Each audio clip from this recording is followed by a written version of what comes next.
Narito na ang mga malalaking balitang Central Luzon ngayong araw. Kapampangan domestic helper sa UAE hinihinalang pinatay ng amo. Pamilya na nawagan ng hustisya. Underreported na kaso ng pang-aabuso sa kababaihan ngayong pandemya, ikinaalarma ng POPCOM. Magbayaw mula Baguio na nagtungo sa Pampanga, higit isang linggo nang nawawala. At mga manggagawa sa Clark, residente kabilang sa higit 1,000 COVID-19 vaccinee sa Mabalacat. Maya May, Pampanga, magandang gabi Central Luzon. Ako si Nicolette Henson Luzon. Narito ang nanguna at pagbalita ng CLTV News. Kada araw ay higit 1,000 individual ang nababakunahan kontra COVID-19 sa Mabalacat City. Kung madaragdagan ang supply ng bakuna, tataas po sa 2,000 doses per day. Bagay upang makamit ng syudad ang herd immunity sa darating na Nobyembre. Maliban sa mga residente, bahagi ng vaccination drive ng mga manggagawa sa loob ng Clark Freeport Zone sa sakop ng Mabalacat City. Sa Rainiel, Pawid ang may ulat. 94% ng Clark Freeport Zone ay saklaw ng Mabalacat City, kung kaya't ang naturang syudad din ang may responsibilidad sa mga locator at manggagawa rito. Kaya naman bukod sa COVID-19 vaccine ng higit 200,000 residente ng syudad, cargo rin nila ang nasa 100,000 manggagawa ng Freeport. Nasa 1,200 na mga locator sa Clark at isa ang garment factory na Luwentay sa nakipagtulungan sa Mabalacat LGU para sa fast-tracking ng vaccination ng kanilang mga empleyado. Sa unti-unting pagsigla ng operasyon ng kumpanya, hindi raw nila pwedeng baliwalain ang kalusugan ng kanilang mga manggagawa na araw-araw ay bumabiyahe patungong trabaho. When 2021 arrived and we were thinking about a new year, it was really difficult. We've been through a very difficult time, but in this year, we start to see the hope that's available for our men and women in our company. Inilunsad din ng kumpanya ang Vax to Normal campaign kung saan hinikayat nila ang nasa 15,000 employees na magkaroon ng tiwala sa bakuna kontra COVID. Only 10% of the people we surveyed in our company was interested in a vaccine. And today, ladies and gentlemen, we have over 90% of people that are interested in the vaccine. Sa kasalukuyan naglalaro sa 1,000 hanggang 1,500 ang nababakunahan sa Mabalacat sa loob lamang ng isang araw. Higit 27,000 na ang nakatanggap ng bakuna. Dahil clustered o nakasama bilang bahagi ng NCR Plus 8 ang syudad, ay prioridad din itong mabigyan sa 12 million doses ng bakunang darating ngayong Hulyo. Ito raw ang susi para sa daily 2,000 vaccine target ng lungsod. Inaasahang sa Nobyembre ay lampas 200,000 Mabalakenyo na ang nabakunahan. We are targeting na by November, sa palagay ko po ang CBC and Mabalacat City, makukuha na po natin yung herd immunity ng ating community. Base sa July 5 COVID monitoring report ng Mabalacat, 3,520 na ang naitalang kumpirmadong kaso sa lugar. 483 ang active cases, 61 ang namatay at 2,976 ang recovered. Rainiel Pawid, CLTV News. Mas 280,000 na Bulakenyo na ang nakatanggap ng kanilang bakuna kontra coronavirus. Bilang bahagi ng NCR Plus bubble, sila ay prioridad sa dagsa ng supply ng bakuna. Dito lamang Lunes, higit 26,000 doses ng Sinovac at 40,000 Pfizer vaccines ang muling dumating sa lalawigan. Ang detalye mula kay Rainiel Pawid. Go ahead, Rainiel. Yes, Nicolette, no, 283,487 na COVID-19 vaccines na nga ang na-administer sa lalawigan ng Bulacan. At dahil nga bahagi sila ng NCR Plus bubble, ay sa kanila din dumating yung malaking porsyento ng COVID-19 vaccines mula sa national government. Itong Lunes lang ay dumating ang 26,940 Sinovac vaccines at 40,915 na Pfizer vaccines. Bukod pa yan, Nicolette, doon sa 367,428 na COVID-19 vaccines na dinala na nga or na-distribute na sa iba't ibang vaccination site sa lalawigan.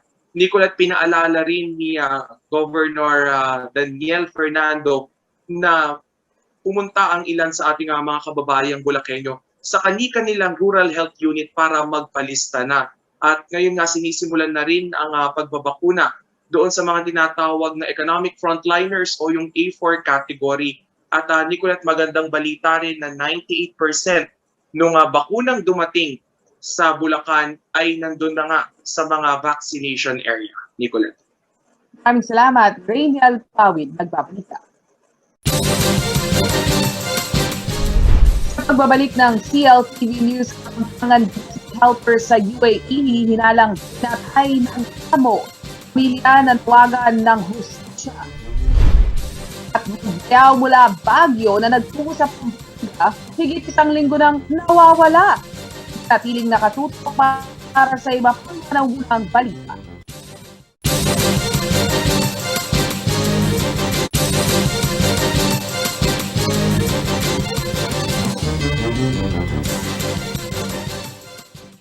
Nagbabalik ang CLTV News at sa ibang mga naunang balita.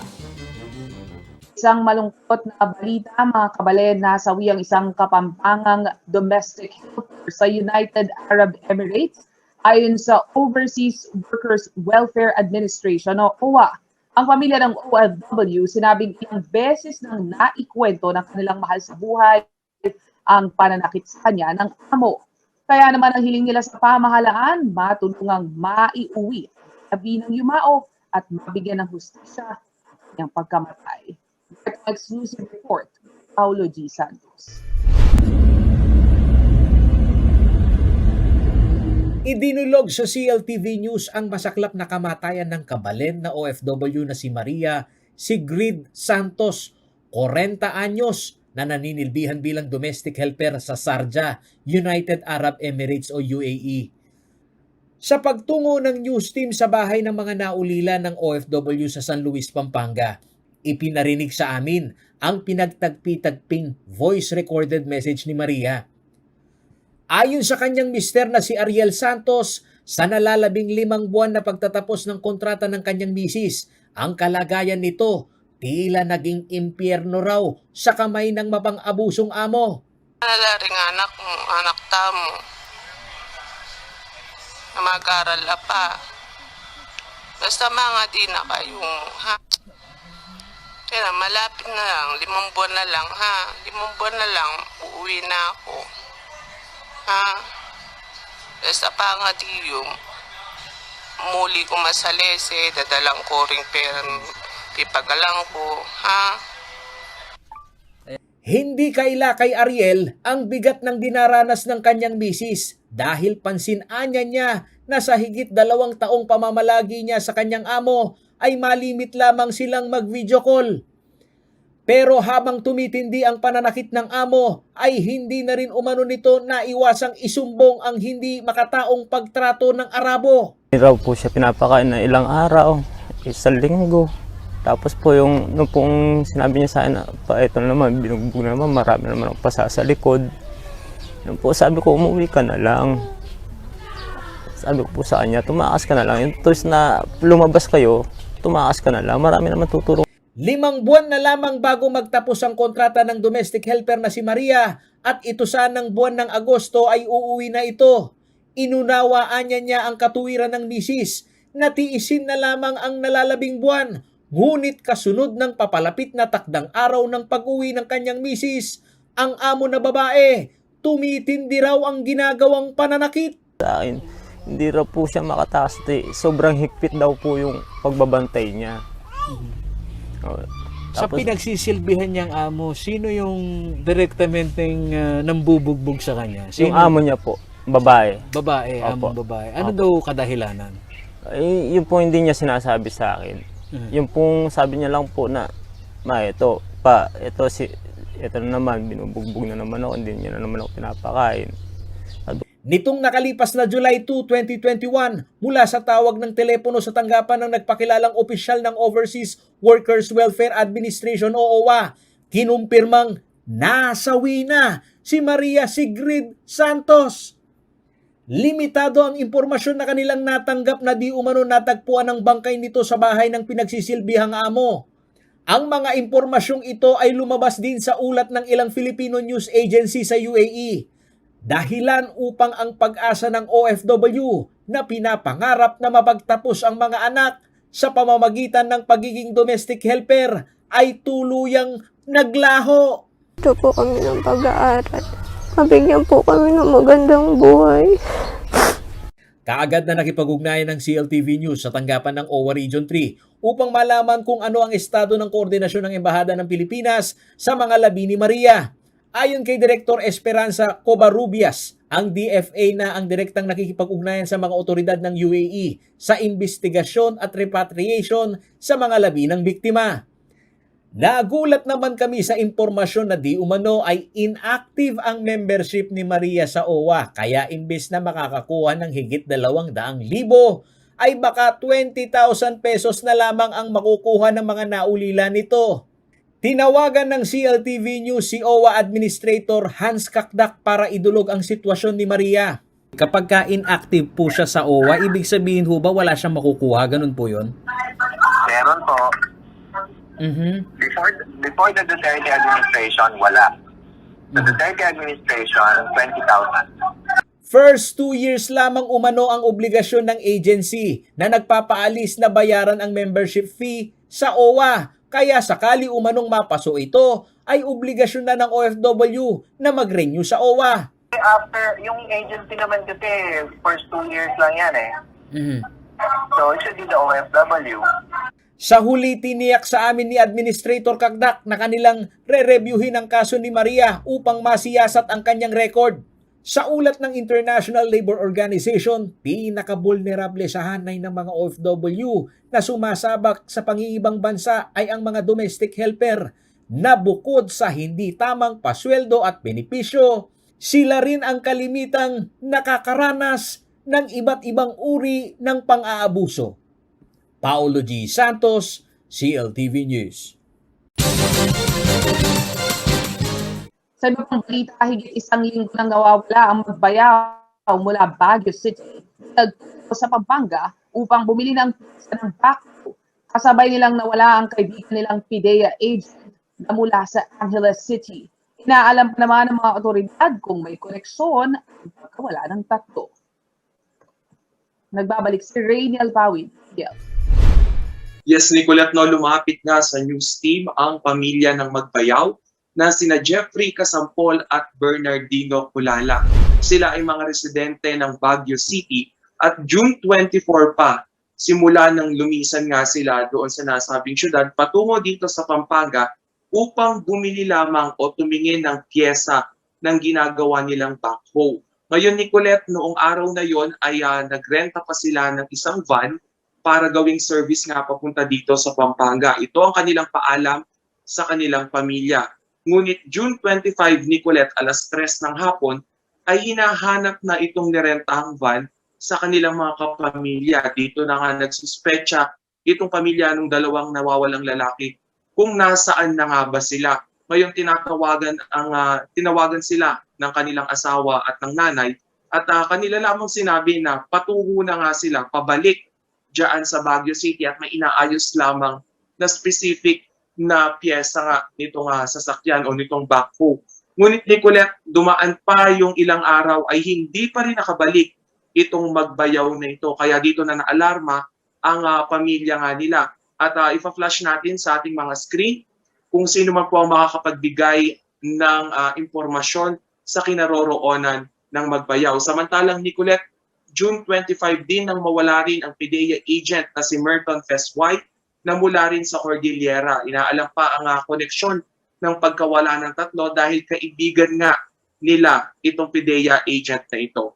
Pero hanggang sa kasalukuyan, Nicolette, wala pang lead ang mga pulis kung may kinalaman nga ba ang pagkawala ng PIDEA agent sa pagkawala rin ng magbayaw. Nicolette. Maraming salamat, Rainiel Pawid. Ulat. Sa pagbalik ng CLTV News, underreported na kaso ng pang-aabuso sa kababaihan ngayong pandemya, ikinaalarma ng POPCOM. Magbabalik ang CLTV News.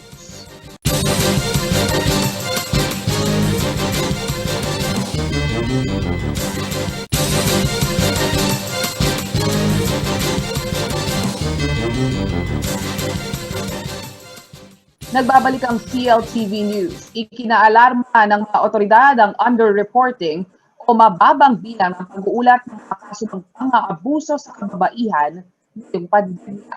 Ayon sa Commission on Population and Development o POPCOM, Hindi ito ay tuturing na achievement bagkus isang bagay na kailangang matugunan. Ang report. Isa sa 4 na Pilipino o 25% sa populasyon ng bansa ang nagsasabing vulnerable ang mga kababaihan sa iba't ibang uri ng pang-aabuso dulot ng senaryo ng pandemya. Ito ang nakuhang datos ng SWS survey nitong Pebrero ng taong 2021. Sa limited mobility ng Pilipino ang mga kababaihan na naabuso, napapariwara umano ayon sa pag-aaral ng National Population Commission and Development o POPCOM. Sa pag-aaral ng POPCOM Region 3, katuwang ang Philippine National Police, nakakaalarma umano ang underreported na kaso ng mga pang-aabuso sa mga kababaihan ngayong panahon ng pandemya. Ang resulta ng mababang datos ng pang-aabuso nitong panahon ng lockdown o simula noong taong 2020 ay dahil na rin sa limitadong galaw ng mga kababaihan. Violence against women and children cases bumaba. Pero yung pagbaba ay hindi dahil bumaba yung cases kung hindi po nakapag-report ang ating mga kababayan na nagkaroon ng violation sa tahanan. Ayon sa PNP, higit 19,000 ang reported na VAUSI case sa bansa. Bumaba ito ng nasa 14,000 sa panahon ng lockdown. Ayon sa POPCOM, hindi ito maituturing na achievement. Subalit noon pong 2020 na kung saan ay pandemic po, bumaba po ito sa 14,835 reported VAUSI. Nagkaroon po tayo ng estimated na 25% na decrease dun sa mga reported VAUSI cases from 2019 to 2020. At yun po ay ina-attribute sa hindi nakapag-report dahil sa mga quarantine restrictions. Ayon kay Director Lourdes Nacionales, ang problema sa pang-aabuso gaya ng pangahalay o incest case sa loob ng pamilya ay maaawat lalo na kung naihahanda ng mga magulang ang anak sa tamang oryentasyon kung ano ang hindi dapat. Yung po kasing incest, minsan kung hindi po talaga nasabihan ng magulang or hindi aware ang bata, based on ano rin po mga testimonies ng mga ibang nagkaroon ng kaso. Akala po kasi ng bata yan ay parte pa rin ng pagmamahal ng adults or ng kanyang tatay, tito, brother or pinsan. Pero kung ang bata po na pinalaki ng responsabling magulang ay na-inculcate nila sa kaisipan ng kanilang mga anak based on that age na 6, 7 years old, what is good touch and bad touch, alam nila. Ikinakampanya ngayon ng POPCOM katuwang ang ilang line agency na protektahan ang mga kababaihan at kabataan na vulnerable sa anumang pang-aabuso. Mula sa mga numero ng telepono at social media page ng POPCOM, ang koordinasyon umano sa kanilang tanggapan ay magpapalakas sa mga immediate responder tulad ng barangay at PNP sa pag-akto sa iba't ibang uri ng pang-aabuso sa mga kababaihan ngayong panahon ng pandemya. Paulo G. Santos, CLTV News. At yan ang mga balitang nakalap ng CLTV News. Para sa karagdagan pang detalye, maaari niyong i-follow ang aming social media pages, CLTV36 Official at CLTV36 News at CLTV36. Kung nais nyo ang balikan ang mga programa ng CLTV, maaari niyong bisitahin ang aming YouTube channel at CLTV36 Official at ang aming website, www.cltv36.tv. Kasama ang buong puwersa ng CLTV News and Current Affairs. Ako si Nicolette Henson Quizon. Maraming salamat. Magandang gabi.